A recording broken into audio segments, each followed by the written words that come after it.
This is Newcap News with Brian Lentz.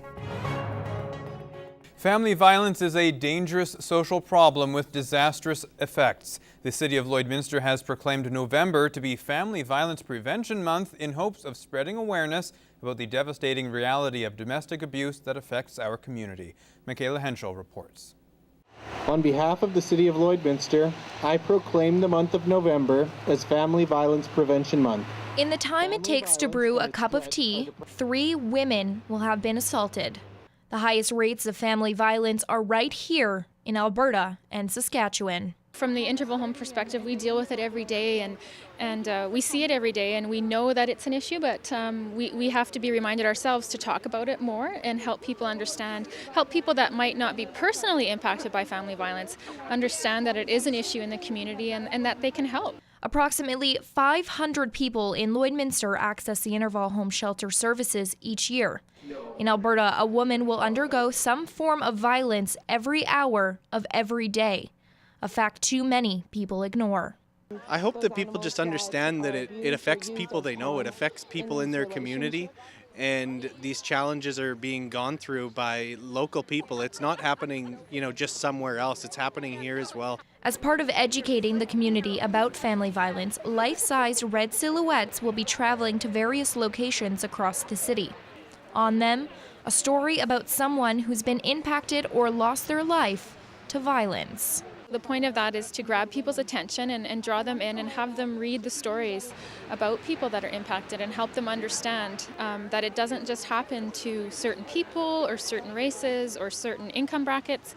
It can happen to anybody. Family violence is everyone's problem. Getting educated on the issue is the first step towards a future without it. The importance of this proclamation is really acknowledging that violence has no place in our society, and any way we can bring awareness to the issue to try and eradicate violence, especially family violence, would lead to an improved society overall. Michaela Henschel, Newcap News. The City of Lloydminster has welcomed its new city manager. Dion Pollard was introduced to council earlier this week and sworn in yesterday morning, taking over from interim manager Rick McDonald. Darcy Ropchan has more. Pollard has just taken over the role of city manager, and he's ready to hit the ground running in his new position. Well, right off the bat, it's familiarizing myself with the operation and the various departments. I'm from the area, but you can live here and not know how the operation goes. Pollard comes in at an interesting time in city politics as the city makes a number of changes based on the audit report released earlier this year. The report made a number of sweeping recommendations that involved certain changes of staff and policy for the city. I view it as a positive where, there's a fresh start, a new beginning to the operations of the City of Lloydminster, and give credit to Rick McDonald and the city staff who have paved the way, I guess you want to call it, for myself. Pollard has lived outside Lloydminster for a little while, but he has quite a bit of history here. He played for the Bandits in the early 90s. Still very familiar. My family's here, born and raised here, attended Lakeland College, did all my sports growing up, and my kids have done their sports here for the last few years as well. So lots of support here. Darcy Ropchan, Newcap News. Representatives from the Prairie North Health Region and Lloydminster Hospital have met with the Lloydminster Concerned Citizens for Seniors Care Society to answer questions about how the Hospitalist System will work in our community. A major discussion topic was the issue of how family doctors would be included in a patient's care. They said quite adamantly that the family doctor will be involved in the decision making, and if any of the family doctors want to be involved in the care, they can be. Brown says the hospitalist system sounds like a good idea in theory, but its implementation may be different. I guess the proof is in the pudding, and we will see going forward whether those concerns are all going to be looked after to the degree that we would like to see that happen. There still needs to be, though, a lot of communication with the community. Brown encourages anyone with questions to contact the Lloydminster Concerned Citizens for Seniors Care Society. Father Gorman Community School celebrated its birthday this week. Honored guests, staff, and students were all in attendance to commemorate the milestone. Kira Lyons has more.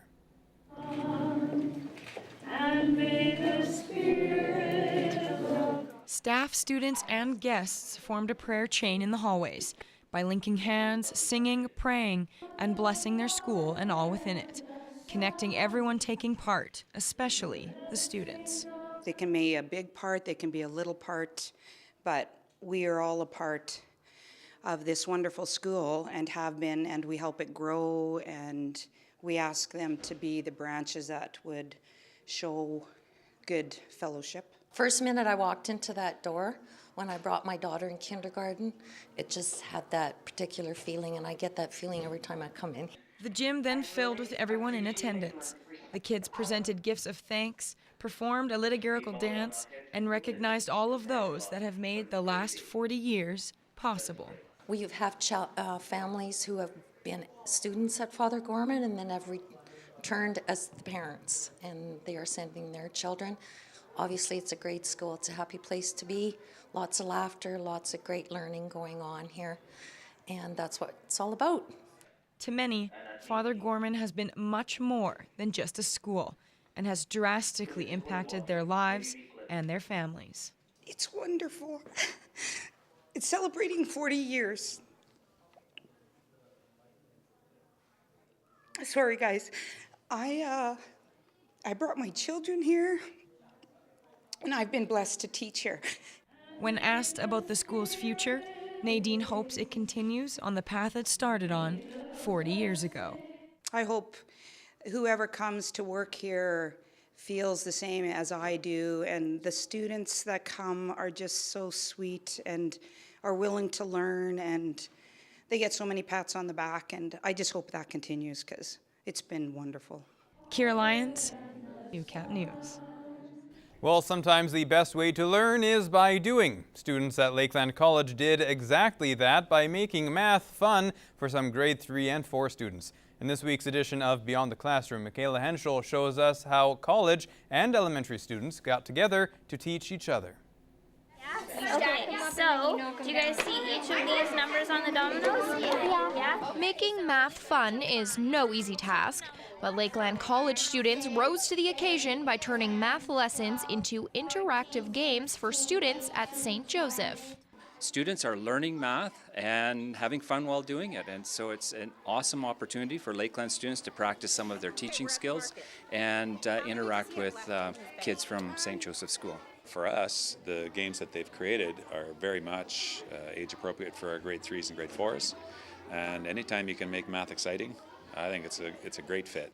Instead of sitting at a desk learning about teaching, these education students got the chance to be the ones doing the teaching.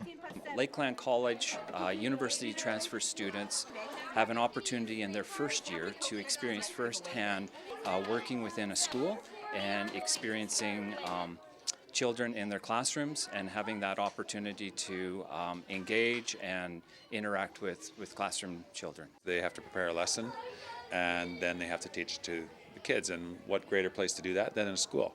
For their first lesson in front of a class, they made their simple addition and subtraction lesson a memorable one. I was working on coconuts as math, and I was just on this domino game where you have to match them to see whatever number adds up to the next number on the chart. And by turning an important lesson into something fun, it makes the learning process an easier one for both sides. Shooting off a Nerf gun as a solution to 2 plus 4, when you get to shoot it into the solution, is a lot more fun than doing it with a pencil. It's an experience for both sides, the Lakeland College students and our students. It's a win-win. Michaela Henschel, Newcap News.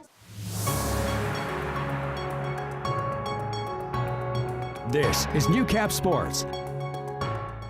Well, our athlete of the week is an impressive young soccer player receiving multiple nominations from coaches. Kira Lyons has more.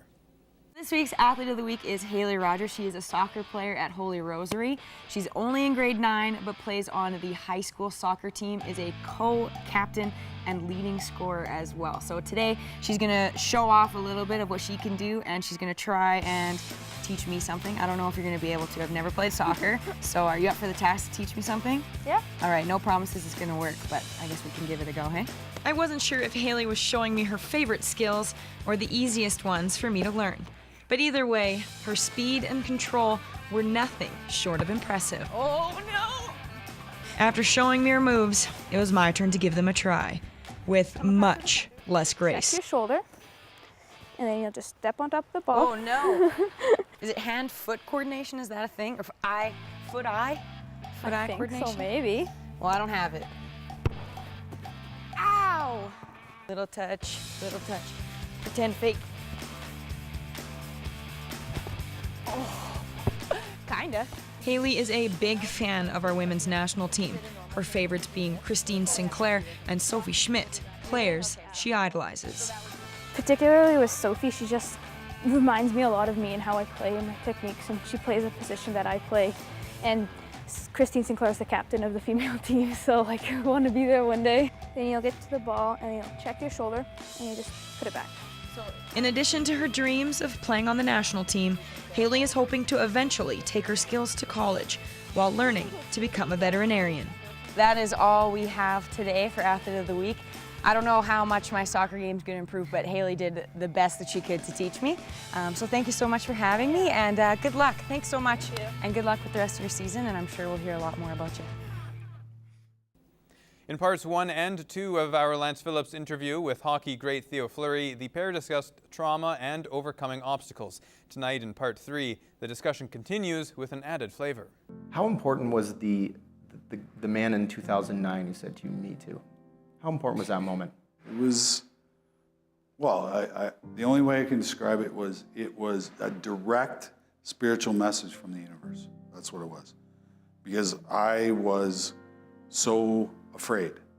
This was the first book signing, right? I don't know how people are going to react. I don't even know if anybody's going to even show up. And then all of a sudden, all these people started coming, right? Me too, me too, me too, me too. And I was just like, okay, this is exactly where I'm supposed to be. And this is why I need to be doing this. And that was the turning point too, was, you know, if you look at my life, the gun scene, the book scene, you know, and then all this other stuff. Kim, when I met Kim, that was a life-changing moment, you know, because she helped me to believe that I could change my brain, rewire my brain, rewire my nervous system, you know, all this stuff, and so yeah, so I'm in this, and you know, I'm fully present, and you know, do whatever it takes to help people, because the more people I help, the more I heal myself. It's that simple. Switch gears a little bit. Current NHL. What do you like about the current NHL? And I hope you don't say nothing. What's that? Hope you don't say nothing. No, I like that the game is less, you know, there's no more hooking, no more holding, no more slashing, you know what I mean? It gives an opportunity for skilled guys to really show what they have. The game is way too overcoached. They're playing Xbox with these guys. There's no creativity. There's no individuality.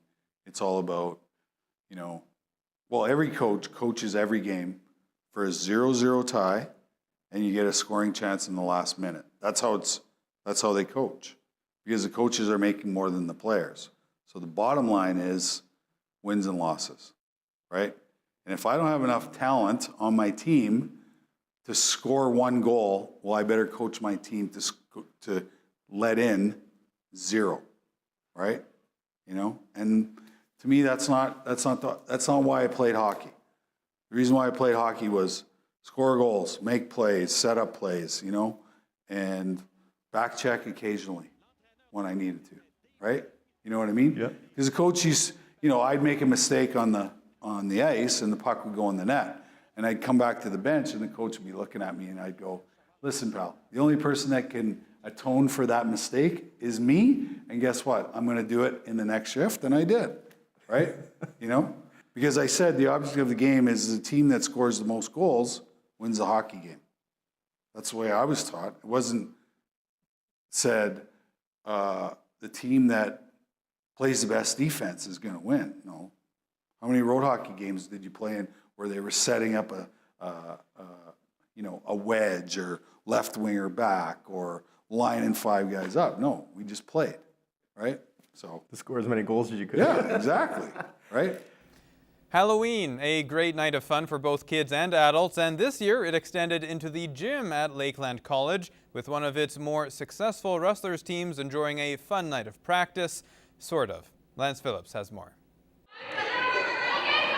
It was all fun and games at the Lakeland Gym Tuesday, with the women's basketball team dressing up for Halloween.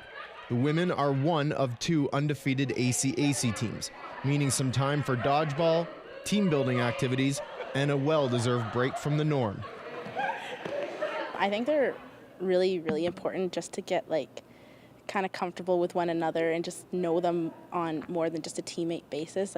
We're all friends. We're basically family. We spend so much time together. So this is just kind of gets you to get laid back, have more chemistry on the court. It's just fun to see everyone kind of let loose and be a little bit goofy, because we're always so serious and we're always focused when it comes to practices and games. So it's nice to see everyone's kind of more relaxed side.